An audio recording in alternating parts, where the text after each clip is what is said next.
Bom, então, boa tarde. Eu sou o Bruno Rafael Roters e eu vou apresentar o trabalho final agora, de lógica, do sistema de recomendação de grupos de estudo.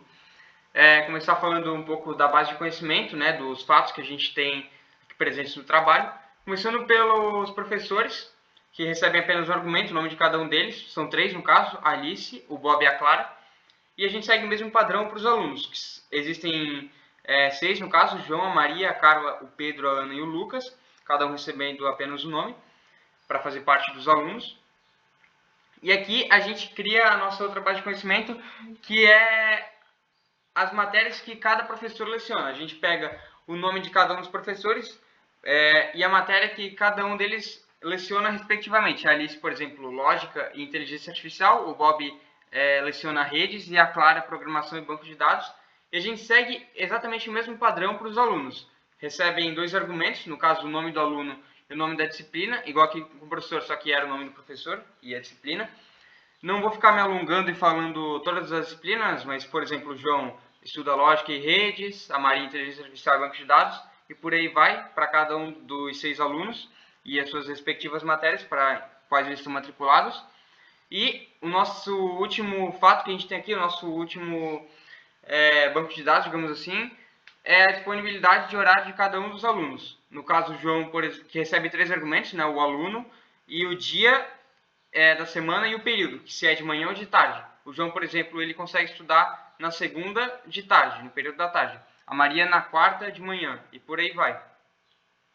Aqui a gente começa a criação das regras. A primeira regra ela é mais simples, recebe apenas dois argumentos, que são os alunos e o aluno e o professor. No caso, para descobrir quais matérias que o professor dá aula para aquele aluno, a gente só utiliza dois fatos aqui dentro. O primeiro aqui para saber em qual disciplina que tal aluno está matriculado, e o segundo para descobrir qual disciplina que tal professor leciona. A partir disso a gente consegue descobrir qual professor dá aula para qual aluno. A segunda regra ela é um pouquinho maior, só que a terceira não é muito, recebe 3 argumentos, que são a das disciplinas em comum entre um aluno e outro. Como dá para ver aqui, precisa ter 2 alunos, o aluno 1 entre qualquer um dos 6 e o aluno 2 entre qualquer um dos outros que estiver, não pode ser o mesmo. Eu já explico isso aqui embaixo, note. E a disciplina de cada um deles. A gente vai pegar em quais matérias o aluno 1 está matriculado, em qual matéria que o aluno 2 está matriculado e ver se bate uma com a outra, se eles têm uma matéria em comum entre eles. O note aqui é aluno 1 para aluno 2 só para que não seja o mesmo aluno quando tu for pegar as respostas aqui, para que não seja o nome do mesmo aluno dizendo, para ser nomes diferentes, para ser alunos diferentes e não ser o mesmo. A regra 3 é os horários compatíveis. A lógica dela é exatamente igual à dos alunos matriculados. Pega um aluno e o outro, e o dia da semana e o período em que cada um deles pode estudar. A gente utiliza o note aqui para não vir aluno repetido, para vir sempre alunos diferentes. Mas a lógica dele é exatamente igual à da segunda. A regra 4, ela é um pouquinho maior, um pouquinho mais extensa, mas também não é muito complicada. É só para formar grupos de estudos de 2 alunos em determinada disciplina, com tal professor, num dia da semana, naquele período. Primeira coisa que a gente pega são as disciplinas em comum entre o aluno e outro, igual a gente fez ali em cima, a gente só pega a disciplina em comum, essa regra. Depois, a disponibilidade de horário entre um aluno e outro, e o professor que leciona essa tal disciplina que os dois alunos estudam juntos para ser o tutor. E o grupo de estudo 3, ele é grandão assim, mas ele é bem simples também, a lógica dele é igual à da segunda, só que ao invés de ser 2 alunos, é 3. A gente pega as matérias em que 3 alunos estão disciplinados na mesma matéria, a disponibilidade de horário dos 3 alunos, do aluno 1, do aluno 2 e do aluno 3, para ver se bate no mesmo dia e no mesmo período. E de novo o professor que leciona essa disciplina, utilizando o note para que não dê redundância, e para que não sejam os mesmos nomes. E é isso. Aqui só verifica se os alunos compartilham pelo menos uma disciplina entre eles, se tem uma disciplina em comum.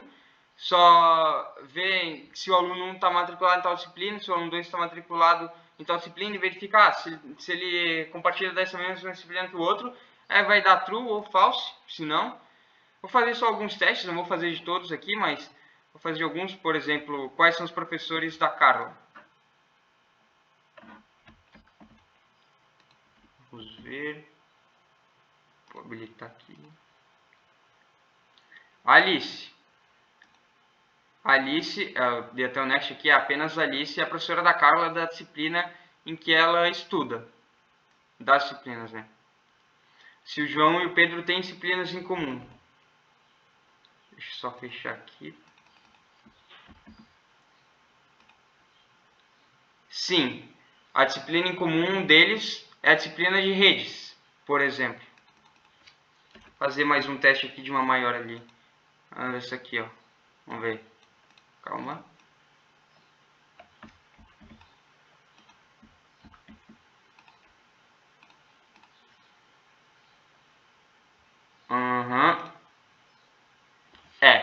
Quais grupos de estudos?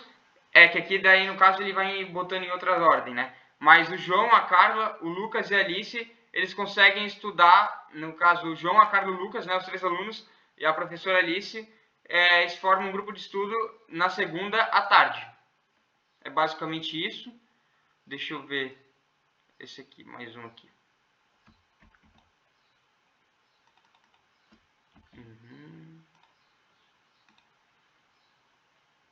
O João tem disponibilidade na segunda à tarde. A Carla também.